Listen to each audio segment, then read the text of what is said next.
ba propos ici la loba ezakani. Est-ce que ça ici le cas rendez mutaloba makamwana? Il y a eu Gabriel, il y a eu Nicole Bakata, il y a eu parce que ba comédien belé bazaka contre Elise. Quelque part tout le baquet à ces dans ma propos il y a péchant là tête. Non, parce que péchant n'a pas niveau parce que péchant a figure mot reconnu. Parce que péchant a le roi Neti Kabila, le roi Neti Mobutu. Ça dit ce Kabila le mili comme tout belle ma micro. Ici la zone de la comédie Nyon sur bazar, n'engue ici la zali, n'engue Mato bazar, n'engue Gabriel Dolembo azali, n'engue ma comédien tout ba loba ba sepe la raté, ba comédien ton bo qui nous tala la Caleb kuna, ba ndao nous tala nani bossé on ba côté la Caleb, tu le sais pas. Ba ça ba génération mongo. Est-ce que vous ya beta masoro na yega bota na Batista mobali kitoko so moni odi sapia Batista munene boiseke na se tolomo. Est-ce que ya Gabriel yo beta masoro bongo à la télé? On doit être sérieux.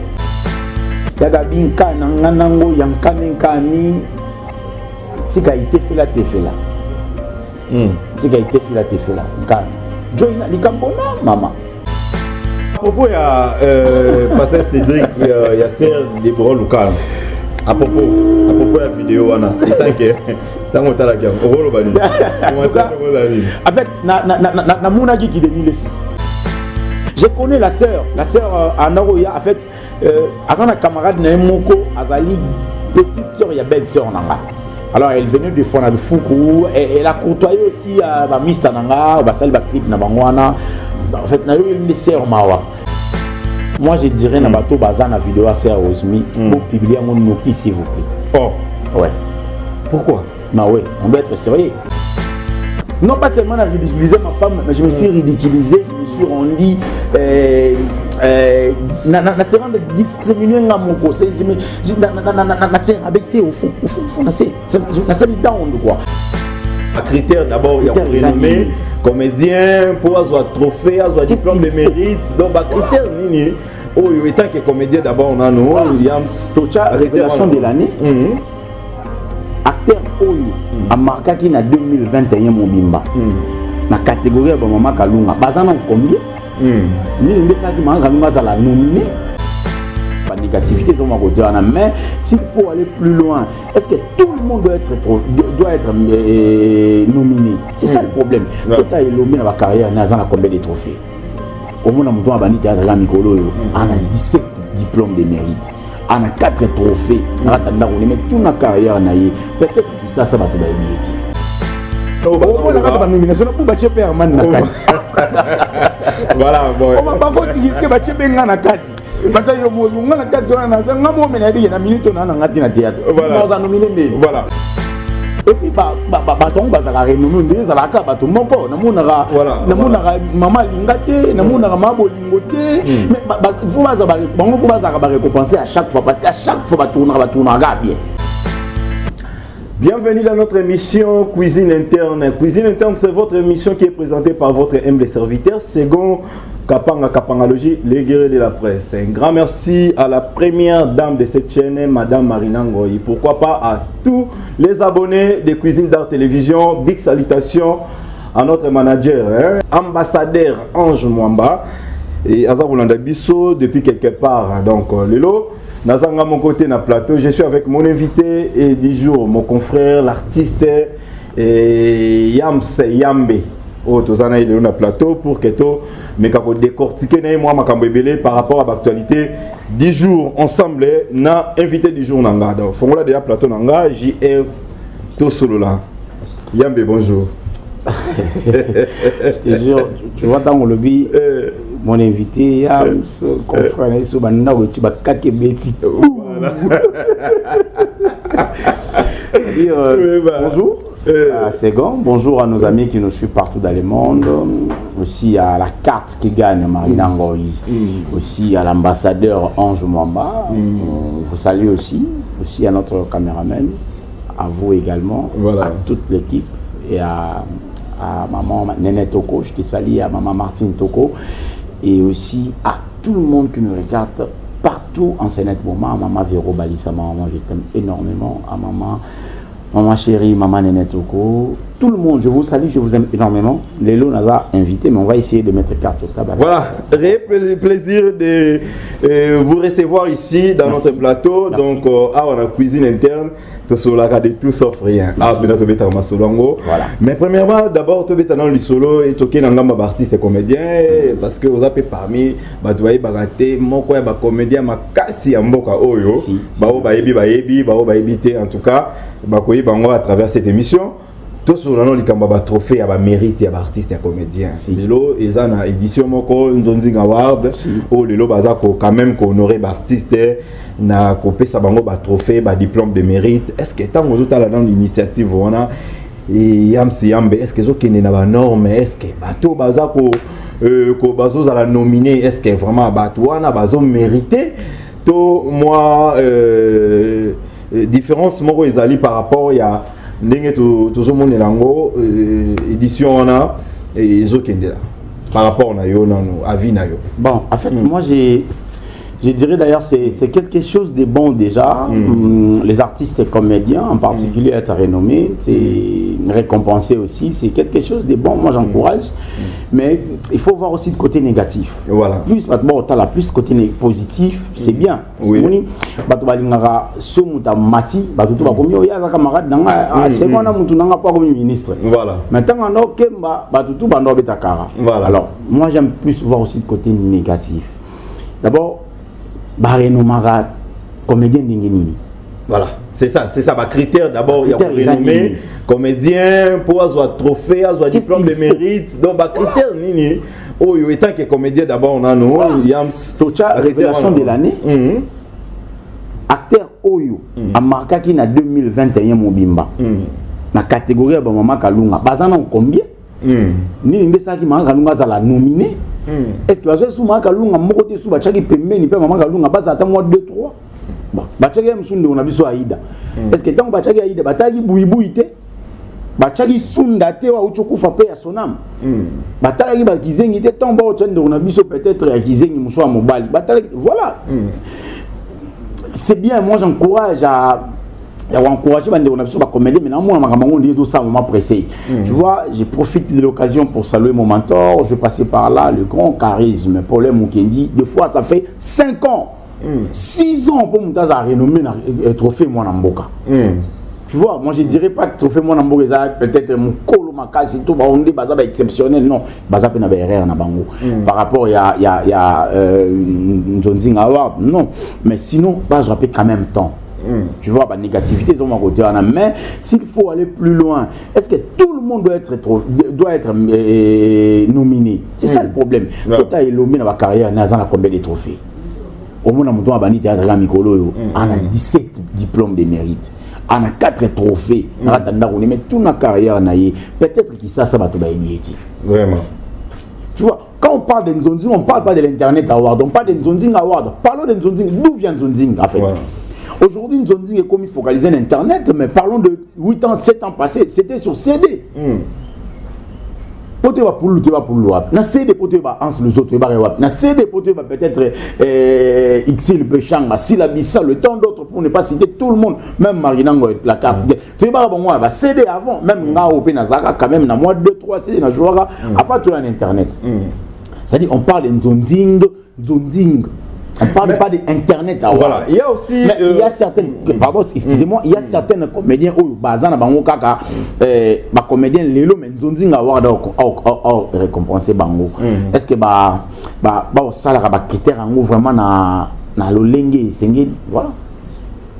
Yamsi Yambe, tant que toujours parlé par rapport à Nzonzing Award, tant que vous nominé, ils ont un vote, je ne sais pas, ce qui va critère, ils ont un vote ou soit, organisateur, et juger par rapport à Bango, par rapport à. Déjà, il faut se dire. Je ne sais pas, ce qui n'a pas volé Nini, par rapport à Toyebi. Déjà, je salue Félix Oazio comme mon vieux Moko Bongo, extrêmement Moko Bongo, monstre d'amour. William, il y a un adage français qui dit quand il y a des recrutements, ça dit il n'y a pas de critères, il n'y a plus de critères. Quand il y a des recrutements, ça dit tant qu'on va recruter bateau, c'est les critères réalisés. Voilà. Vous comprenez? Voilà. Mais tant que tout le monde a dit moi n'amboka pardon, tout le monde a dit je crois bien au Inos Biazwaki Ezaki Nini comme superstar ouais. Mais et qui n'a pas nomination Si. Tunde Bakota ba voter ba ba numéro mais par rapport non, mais au départ il a pas au départ bongo en fait au départ pour mes alliés il y a qu'on recruter non bateau c'est toi sur un critère tant tu recruter bateau tu es bango mais si au bino bota la critère pourtant vous critère c'est le bota critère mais si vous monter sur bateau ba voter bateau ba critère tendeni vraiment. Voilà le problème. C'est-à-dire il faut vraiment pas un staff technique mobimba. Tant que de la Aïda, faut total na Aïda. A bêti combien de films à sa révélation il y a année à ça qui boya ça qui balandeli maramou tout à la loupe. On doit mettre carte sur table par rapport au pays à maman et pays là. Est-ce qu'il y a nous azala qui azagité? D'accord, est-ce qu'il y a nous azala azagité? Est-ce qu'il y a azali nominé? Na maramou y a azali nominé. Tout le monde est engagé. Azalagi, azalagi en tout cas, voilà, parce que j'ai regardé la théâtre chaque jour, internet, na TVT, n'internet. C'est dans mon box, dans mon boya wifi à Huawei, na chana palais, ça n'a sué na moi $10 nanga, na moi 15 gigas nanga. Voilà. Ça uniquement na TV mani to bato apoto batala, nga pena tala bon, ça dit cap on a ta théâtre. Ça dit nga kota yi moi toi après un moment. Mais après un moment oui bien on a besoin pas imbarali, so ko fait tel ina ba kota ka mazali sauter siko. S'il faut pas ignorer. Mais comment on a nominé? Où est-ce qu'on a besoin ngo ana? Vraiment. Mais il y a aussi un petit problème là quand il y a la nomination on a parce que il y a des personnes au bas la nomination pour battre Perman na kati. Voilà bon. On va pas continuer que battre benga na kati. Battre yo mozo ngana kati on na nga mo mena di na minute na ngati na théâtre. On a nominé né. Voilà. Bazo réclamer un peu moi bazo ça un peu moi ba débat par rapport tant on te dit que meilleur acteur Abimi meilleur acteur par exemple Azui mérite un meilleur acteur. C'est qui fait la meilleure film, c'est que Nabilo le meilleur réalisateur, voilà. Mais au moins on a bien mis meilleur acteur. Voilà. Réalisateur habilité, monanité et puis décorateur, monanité, costume, monanité. Quelque part. Et tant qu'artiste, je me rappelle encore tout ça théâtre, tout ça succès. Groupe Abobo, je crois 2 ou 3e dans sondage à l'époque. Groupe yango moko non bimi 3e na sondage. Déjà tant groupe est ma 3e na sondage. C'est que bactère dans la carte groupe bango be faut dans la carte sondage. C'est ça. Comment groupe est cause la première na sondage parce qu'à l'époque na habité maman le les armes sous à l'époque ils avaient groupe bimi 5 ba sondage a bimi 5 groupes. Sondé ils a déjà groupe ils ça et tellement makasi sondage na be ça mandé ni c'est go. Ba tché ba tout na terrain. Peut-être 100 personnes qui ont papier dans le terrain. Si yo kene ma campagne à partir de ma campagne la quartier boy la quartier yo kene lemba partir la quartier boy ba ya ndako par ndako koko utala théâtre utala théâtre ni natala chaîne natala mingi CBS utala théâtre ni natala théâtre bobo ba okome atala théâtre mingi na CBS utala théâtre ni ya bobo ba komi otala kuna mingi ulinga nani kuna twanga la lela nga marina bakomi marina aleki a côté na parcelle mususu otala théâtre otala mingi antenne otala ni muyombe gauche en pointant muyombe gauche na bobo ki nebo sondage ça la bon mais le sondage ça mal est-ce que bato wana ba ça appelle sondage c'est ça le problème qu'on nominer mutu ya pomte mais faut ça appeler sondage est-ce que il y a aussi normal mutu moko ba nominer na ba édition nyonso azozalaka nominé mutu moko wana peut-être Michael Jackson ko to grand prêtre monde parce que on a nominé bon et puis mutu moko peut-être ba nominé ye azui kaka na 4 édition wana azui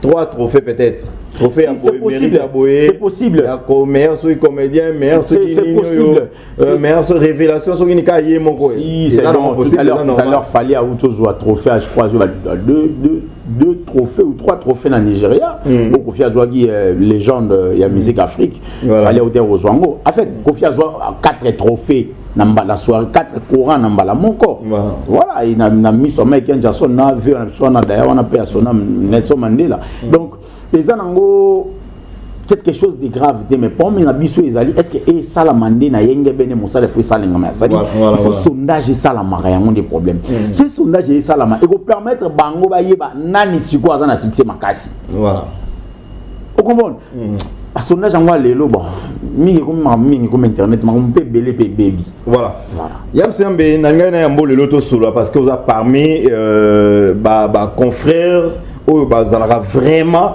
bazalaka clair et puis vérité balobaka la moins vérité voilà la vérité na sala émission moko na l'un des doyens à musala théâtre aloba lobi non biso lelo ba trophée wa lelo ekoma trophée ezangi nango diplôme ezangi nango enveloppe exactement aussi ezangi nango enveloppe au mona lelo mutu ba bengi diplôme ba besi trophée mais na sima na yango or kalizala ki to ba paye eza organisé tango ba pesi mutu diplôme to ba pesi mutu trophée il faut moi enveloppe akaki ou quand même eza ko pesa poids na trophée wana na mérite wana est-ce que chez nous par rapport à ça ils a peut-être pas encourager Yams pour abîmer meilleur acteur, mettant sous récompense, quelque chose au Kanyaka.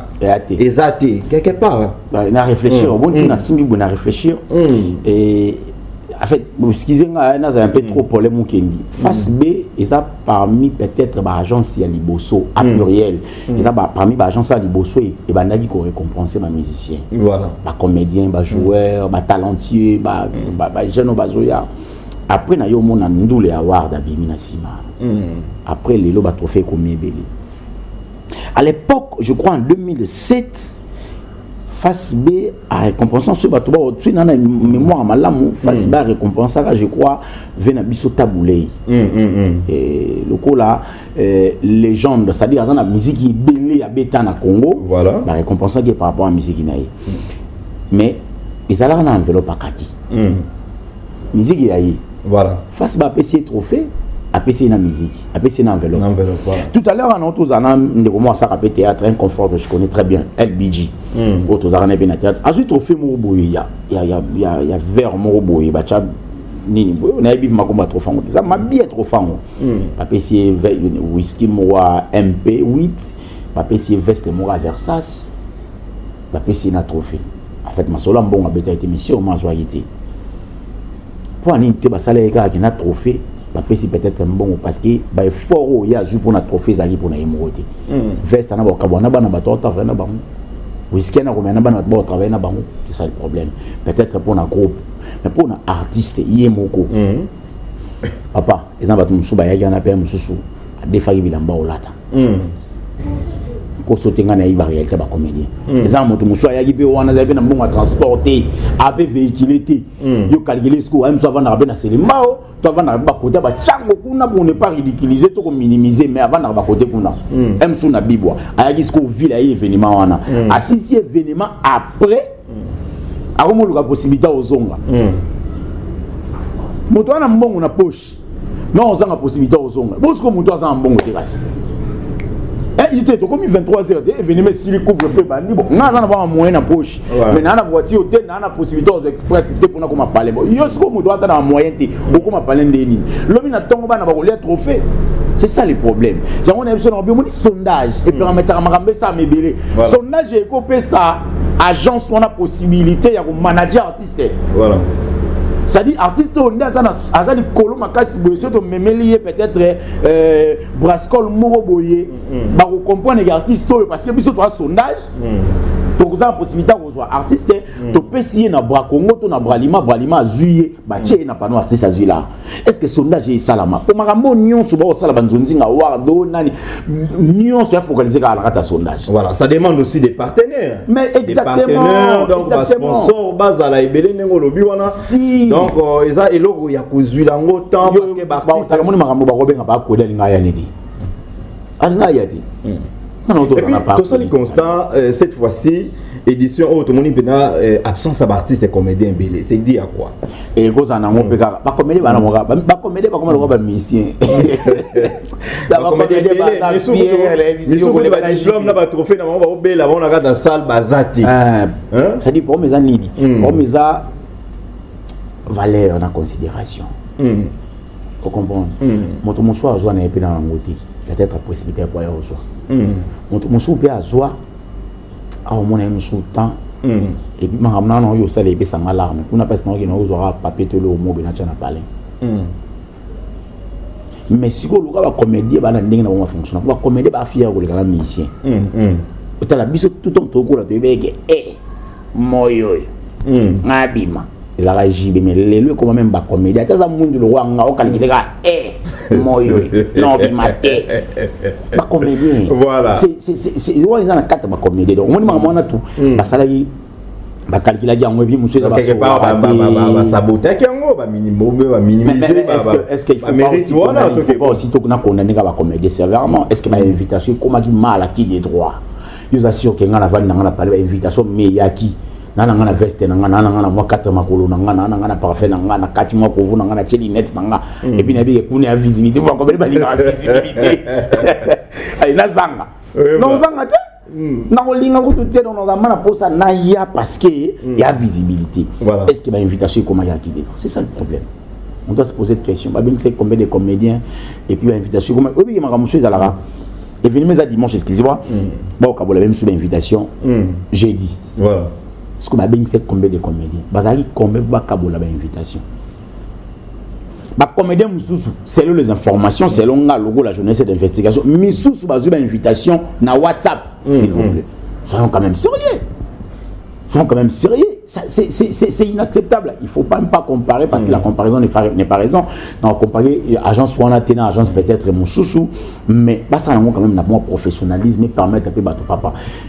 Et puis mes amis le soir yozo benga monsieur bakata na ba 17h il y a Nicole na tindelo invitation hein pour à côté boire koutian même sous qui n'est à ça te tchakande basi basala fa bon ça sous qui fasse manzaka akobima bongote après cet exemple et puis baton bazaka renommé ndeza la ka bato moko namonaka namonaka mama lingate namonaka mabo lingote mais faut bazaka ba récompenser à chaque fois parce qu'à chaque fois batournaka bien non ba repati et puis une question et linga déjà maman top namonaka bangote par rapport à ça est-ce que qu'on nominer artiste et comédien ndengeza makamba comédien est-ce que fait ça artiste soit reconnu parce que tout le monde a pu me hasard reconnu penda ou soit artiste en soit reconnu to à ça la musala bien et puis netinga révélation de l'année netinga fait pas ça ta bobo wa gizenyo netinga abimi tout à kumba mo pou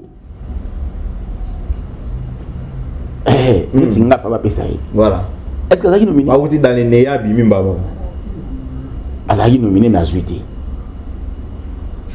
bobo neti bobo wana zaki nominé ma juité mais netinga na bando talé je crois depuis juin il y a 2021 bando talé et puis nazaki fanatique de tout à coup ala vraiment mystique ya wana mais azaki nominé à juité mais so la ndo mona ba pesa ya Aïda so mais Aïda zui déjà mais comme nous regarde mudunanga c'est comme mudunanga bon to China voilà d'autres clore côté on a déjà quelque part par rapport à Ndonzi Award et là on y vient ou peut-être ils ont souhaité na yo to ko interpeller ba organisateur tout na ba en fait bande ko artiste voilà dans une agence où on a travaillé zaki agence événementielle c'est-à-dire j'ai dans un makasi côté na pour organiser l'événement avec Marina P à ça rapide makasi na maramwana ngana mingi surtout quand ils a rappelé marama musala et puis hormis maramba théâtre parce qu'elle est tellement forte dans l'événement idem que de mon côté ça donne boum quoi donc ça dit surtout quand ça fait quelque chose comme ça na yebi comment ba événement ça la mara na yebi comment événement pour réussir yo organisateur il faut aller au four et au moulin tu dois être là au fond mais il y a certains organisateurs à diriger un téléphone mais dis-moi on ne me surveille que par soi-même. Comment on linga marina ça makam nanga bien? Ndinga na olinga. C'est pratiquement impossible et ça m'a bon côté. Yo linga tenga ça makam na yo bien. Oya regoto be faire kanga mona salango. Voilà. Donc na pas na bango ba ça l'effort, ceux qui a néo et simbité pas se décourager té. Na il y avait quand même des sponsors, na moni bazena ba sponsors ba parmi Kotaki, moi bleu belé Kotaki. C'est-à-dire que bazoi par même kembongo ba bete la porte. Ba miser mbongo ba miser sur mbongo ba tchaba na terrain ba ça la sondage oui vous permettre bango quand vous tout la question moi tout à l'heure on a répondu en vite fait est-ce que ça est important il faut qu'on me doit y bani des fois bango pe ba otala makambo wana par rapport à nini c'est to béni figure oui yebani sponsor par au talama et permettre de sponsor à bon à bien monde va calculer pendant que biso totala ba kabulo mona kabulo azui trophée na 2006 trophée mona mboka na 2006 kabulo mona kabulo no beto masolo nga za APL pas pour les mokini kabulo mona kabulo azui trophée na 2006 ayiba na non vraiment ti c'est pas tout musu le bana mon pays pour les mokini bien ça dit ça l'effort et royer balisusu ba jeune bazo bima bana ba talent ebele voilà on épisode tout à l'heure net bobo wana ata muto fagi non pas seulement à nominer mais fagi déjà à soit trophée parce qu'il a travaillé presque 6 mois au ngana talier admento que ngana talier na pendant 6 mois peut-être pendant il y a ni dernier bandeli voilà aba il n'est pas au quota mais lelo déjà l'artiste est là top voilà donc voilà quelque chose comme ça l'effort va fournir vraiment fort pour améliorer le système na bango de jeu il y a Nzonzinga voilà Yamsi Yambe to kika na ngamba ba comédien totali émission il y a frère Nabiso Kevin Panda Lekechu ayambaki sœur Nabiso comédienne Elise Salumo à propos Elise Salumo atenaki ya koloba ya kondimana aussi là on dit Sila et Sila là parmi ba icône donc parmi bateau vraiment ba pili ya bana ba théâtre ya mboka na biso voilà nimier quelque part côté mususu on dirait alobi moi bien te pour na pechanga quelque part pe tozongi susu pas maman ex maman présidente naie Marie-Hélène par rapport ya groupe réveil il faut babenga ye ou bien babongisa pour que groupe zonga bami ami kitsa tout ça benga shoga. Donc, bilo moi, propos non les listes en hôtel loko on est comédien pardon. Ma propos ya sœur na biso wana ndinga tenir.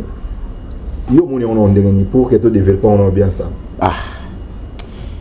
Ça c'est avec beaucoup de chagrin des fois.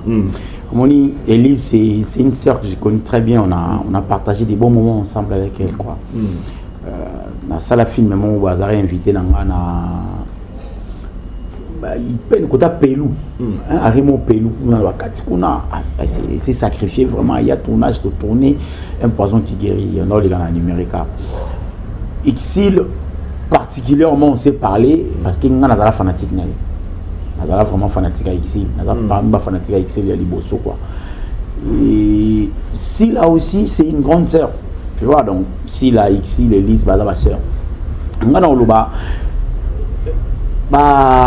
batika ndeka au créer le wall nga ba créer wana parce que mon ba propos Elise et là que ça déjà gada plus ici a plus ici là voilà tant aussi la bani théâtre et tant péché na bani théâtre le vin tiré il faut le boire papa vraiment tant aussi la bani théâtre ngana yebi libanga ya sila bisalo ya Kofi Olomide na V12 château sala ozonga ndako ekoma château sila bisalo 96, 97, quelque chose comme ça. Est-ce que ici, c'est un théâtre? Je ne sais pas, mais je ne crois pas. Donc, s'il faut apprécier l'homme à son époque, apprécions-la. Doucement, sa polémique. Et il ne faut pas que le bagage. Ici, là, il perd. Tu dramatises, tu fais un peu trop, tu appuies quoi. On doit appuyer le bouton et puis, du coup, on doit créer polémique. Ça n'a rien à voir. C'est déjà une polémique. Ben, on a le but. Ça n'a rien à voir parce que tant si là, X, les camarades, Elise n'était pas là. Ils ont partagé des moments douloureux à vie na bango bazala ba camarade Elise azala ti ya mon episode obi ngana olingate na ça Elise ke ndi na sola na ye ngana ebi parce que je connais bien Elise ça mutu na ngata partager na ba bon moment donc na benga Elise episode na mpia ka benga yaka na oshwe bo abum ça filmer na pesa na invitation na suka ka benga $100 donc c'est na yebi très bien c'est mon ami quoi Elise donc moi je n'aimerais pas qu'il y ait une polémique d'histoire entre Sila voilà Nangai na Elise na yo to yebi place Sila na Exil babanda qui amitié na bangodi moi je dirais d'ailleurs ça vaut pas la peine quoi tu vois ça vaut pas la peine Sila Exil Elise bon ça vaut pas la peine bada ba sœur nga linga bango fort ba luka terrain mo be permettre bon bas à l'aise. Mais par propos on est par rapport à dossier à Caleb na Elise Salumu peut-être occasion où Elise a mis en biso de fois tu l'as tout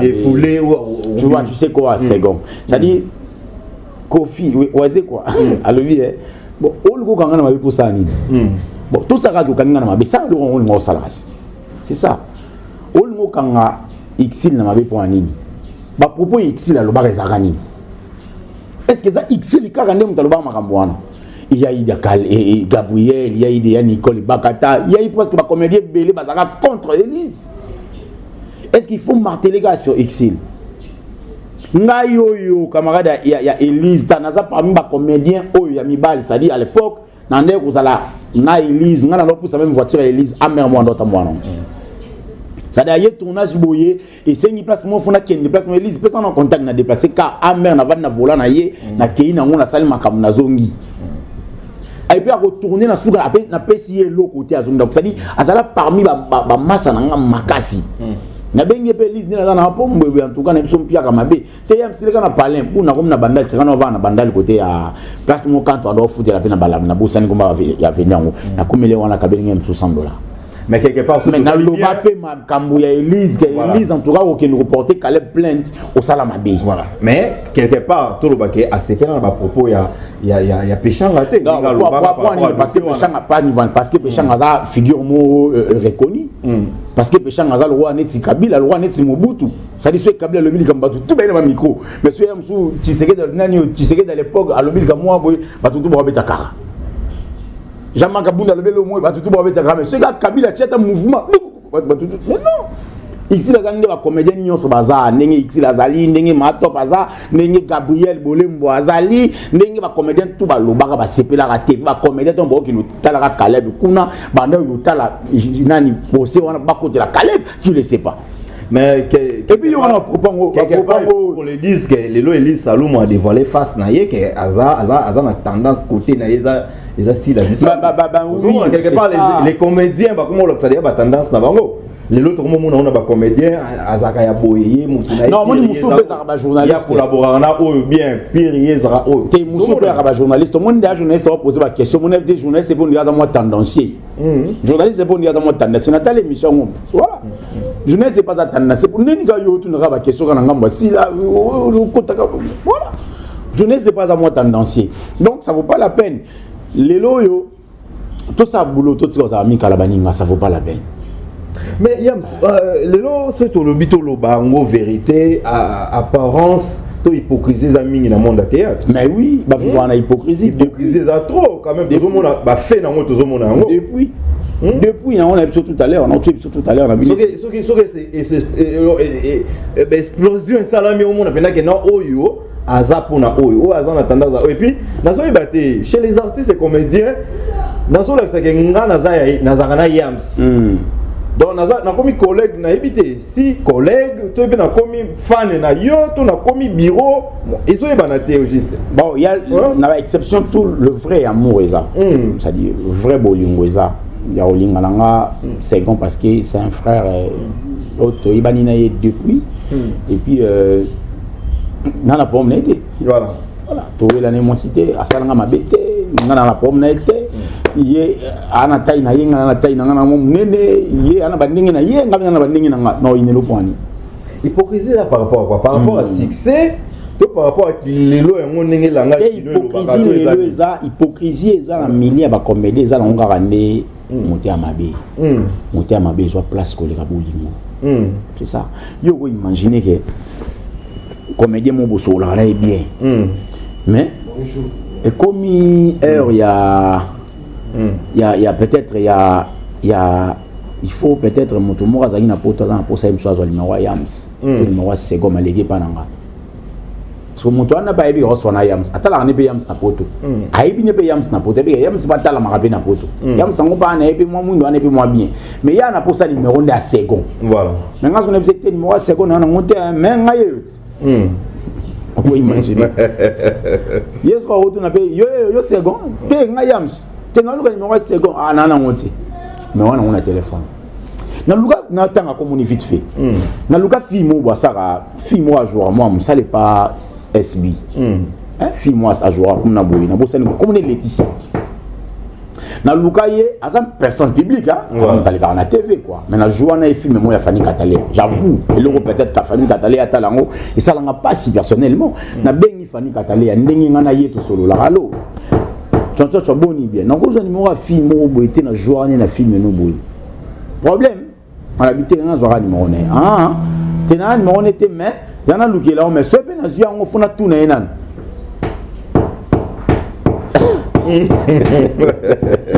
parce qu'on a n'enga pas visibilité voilà il y a mon mwana wana les 10 ans sont mon on peut s'en risque bien que va faire ba ça ba succès faut on a dit ça c'est pas jouera bien voilà donc elle a beaucoup d'estime vis-à-vis de moi voilà mais jusqu'aux zone moké on dirait hier hyper donc star on est ce qu'on a fanatique ni on numéro na kata na rappel la tête j'avoue à la télé voilà vous comprenez parce que moto moko ka to luka sans audience ya nzambe so koti na atanda ko kangi miso binzambe na besoin na mona mama monisi yamsi yambe so luka numéro ya comédie ndike wando on ndike yes ko ndika za suki ndenge nini actuellement yamsi yambe s'il faut ça la critique le na théâtre ton artiste et comédien na théâtre na artiste et comédien gros ça critique lelo actuellement bon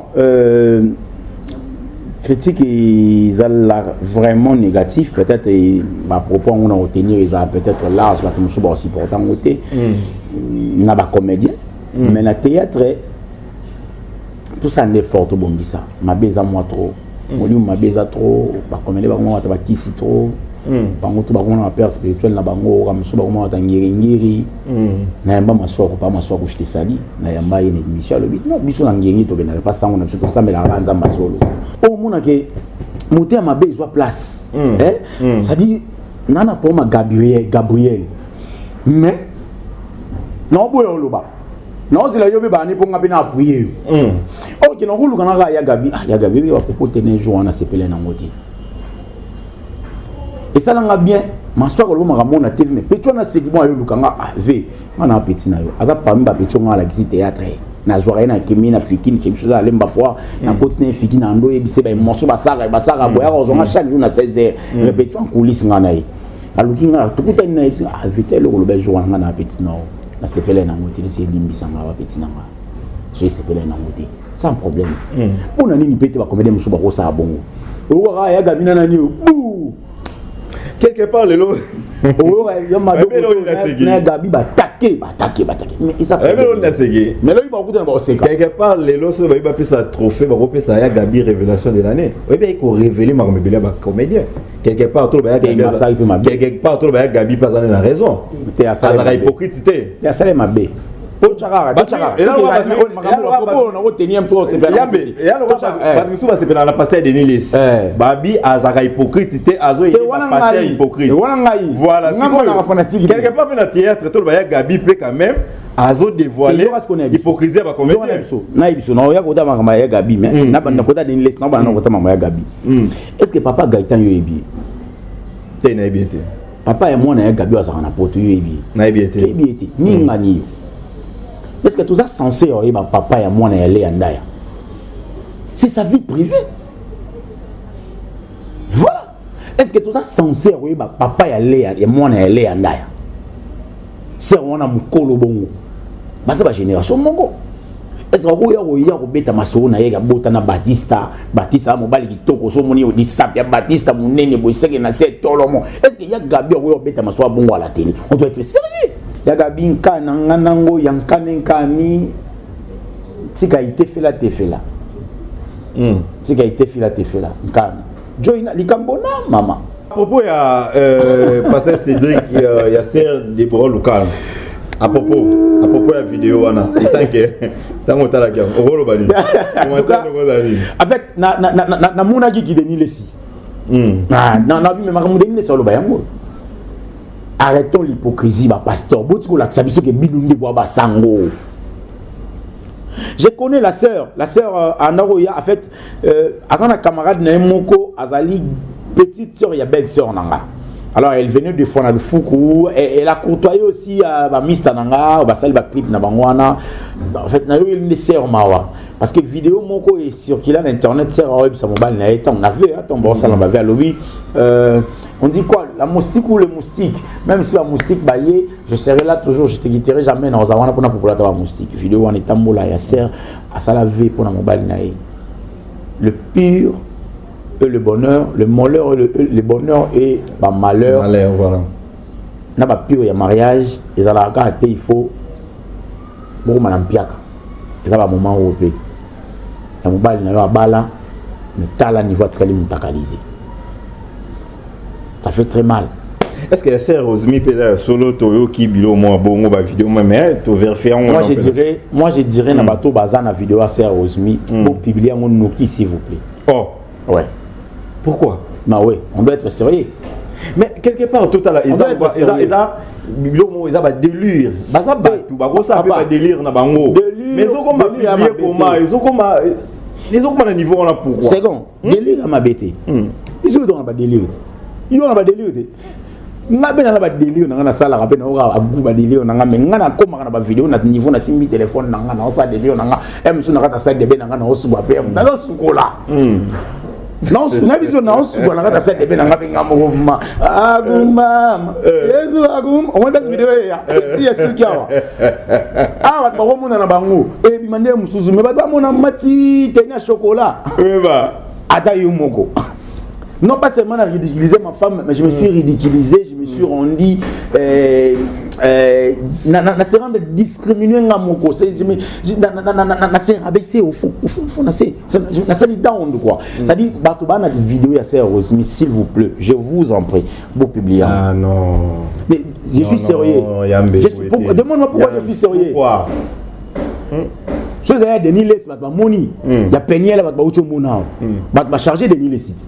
Mais quelque part, oui, métacalisation. Métacalisation est commis. Les leçons comme la. On dirait comme une goût. Et Zoya pour l'actualité belé. Et puis ça peut, en fait, on dirait que ça va marcher. On dirait moi c'est que ça va bien. Métacalisation est peignée et l'équipe m'attend à des fois on a. Un succès, mais oui.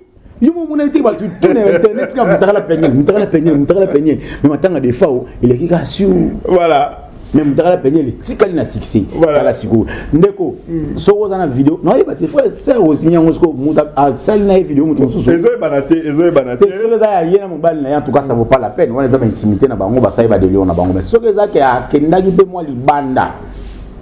Il y a mobile na ye ba publier ba kangi et puis photo ba va publier sala lumbango c'est de la ngani on a plus de 143 90 31 888 38 on a publié vraiment. Voilà, ça est fini. On est arrivé à la fin de notre émission avec mon invité du jour. Yam. Intimidation, on a la plateau pour intimider. Yam, un mot de la fin par rapport à l'émission. Ngai non, on a intimidation, on est intimidant. Pour que na plateau, on sent intimidation. Et pas madame, il y a intimidation. Voilà, un mot de la fin par rapport à l'émission. Voilà. On rappelle votre numéro contact. Excusez-moi, les a juste analyse. Et ça fait très mal. Des fois, quand on parle de comme ça, c'est pour amuser la galerie, mais des fois, ça fait mal. Ma sœur Rosmi, comment vous êtes arrivé à point Yaroulouka? Peut-être il y a un téléphone, il y a battu, et puis vous êtes ni. Je me pose des questions. Ça vous arrive comment? Bossa la délire en Ondéi. Moi, je ne crois pas qu'Eza, je ne crois pas. Avec la sœur, je la connais très bien. Ane oya en lemba na lufuku wana, la camarade Castro, et Baboukassa. De loin donc mon ami, l'ami de mes amis, je crois à mon ami, je ne permets pas. Sur les en tout cas, c'est pas pour miser la galerie, mais pour ça la moitié. C'est une sœur qui se respecte tellement, Serwana, je la connais très bien. C'est une sœur qui se respecte et si porter mon bal nayo, mon ta koyi déjà ton fondre et les sauter. Mon frère, ils ont vu, il y a eu la inde, on a vu sur Michel Bakenda, il y a eu la inde, on a vu sur la première, on a dit Kolo, il y a eu ça, on a bébé, mais les va se relever et puis on a autrement. Donc, relève-toi, il y a autre traité dans Zambie, autre traité dans ta mobilité. Donc, moi, je ne suis pas là pour fondre le sous-sous, plutôt pour t'encourager, pour te dire, relève-toi et puis continue, marche, nayo, sur ça, il m'a dit au Seigneur Zambie parler et puis tu continues, quoi, voilà. Et puis un grand merci à la cuisine interne. Cuisine interne, hein? Cuisine interne pour notre émission. C'est cadre mon kitoko. En tout cas, et très pas plateau moi en tout cas. Donc cuisine d'art, télévision, cuisine interne et les émissions. Voilà. Merci en tout cas. Na sepeli makasi batutu basiza lésé. Bon excusez-moi, mon nom peut-être de beti libako. Au pas sepelité, côté théâtre, côté musique, côté peniel, côté pasteur Denis Lessi. Batutu se sentir lésé. Nazaka mutu prochainement na obongisa le quoi na mutu. Donc voilà. Merci beaucoup Yams Yambe. Donc on va douter au pesa. On a autre pesa ni un numéro na ngati. C'est on a besoin de musique à moi galerie. Numéro en fait j'aime pas trop. Voilà. J'aime pas trop pour éviter moni biso à tout le barabo basé là na moi mabe. Voilà. Surtout ngana episode sur vidéo mutaka na ngi na samwe. Voilà, merci beaucoup Yams Yambe. Parce que nga lisona makamba pasteur à première rive. Sangi c'est la nga vidéo. Merci, ça n'est fini pour aujourd'hui. Merci Bolanda Kibiso. Je salue ma femme. Je t'aime énormément. La mère de mes enfants. Je vous amour. Je salue maman Martine Toko, maman Nene Toko. J'étais Biki Sagayon encore une Zamba. Bakata Rangoni Langate. Je salue l'ambassadeur. Je salue l'ambassadeur Ange Mwamba. Je salue maman Nene Toko, maman Martine Toko. Roblex Mouskador Niembo, mon ami, mon pote, je te salue. Arvin Koukou, mon ami. James Moutombo, le privilégié depuis Diaspora, je te salue. Diaspora et Afrique, précisément, je te salue. Et je salue encore Laura, la patronne, Lorinda, je te salue. 4 fois maman, je te salue. Laini Dada, international, mon ami aussi. 2 fois maman, je te salue. Je vous salue, je vous aime beaucoup. Sur la poste comme l'anga, comme tu na Facebook, comme l'anga libanda, comme tu na mité parce que na yambara mité, comme agayam si yambito, comme l'anga message, je veux voir et puis n'aurait pas idée dans ce années. Se pose un peu de finanga, ça sera mieux dans mon envoi. Voilà, merci beaucoup Yams Yambe, merci beaucoup na président, hein, merci beaucoup. Président Rolé Mangala depuis Canada, Fondation FRM, hein, Fondation Rolé Mangala, Brazzaville, donc il y a Hazard résidé na Canada, en tout cas, salutation à yo. Ambassadeur Ange Mwamba, big salutation à toi. Donc, merci à la première dame de cette chaîne, Madame Marina Ngoy. Merci. La carte qui gagne, voilà. Donc, merci de m'abonner sur la cuisine d'art. Vous continuez à s'abonner massivement. On est là pour vous. Tous pour nous servir bino. Voilà. Vous s'abonner, vous liker, vous partager ma vidéo na biso. Vous n'allez jamais déci. Merci à JKK Yazaki derrière la caméra. Azaki soin ya ba image oyo. Tokutani bongo na prochain numéro. Bye.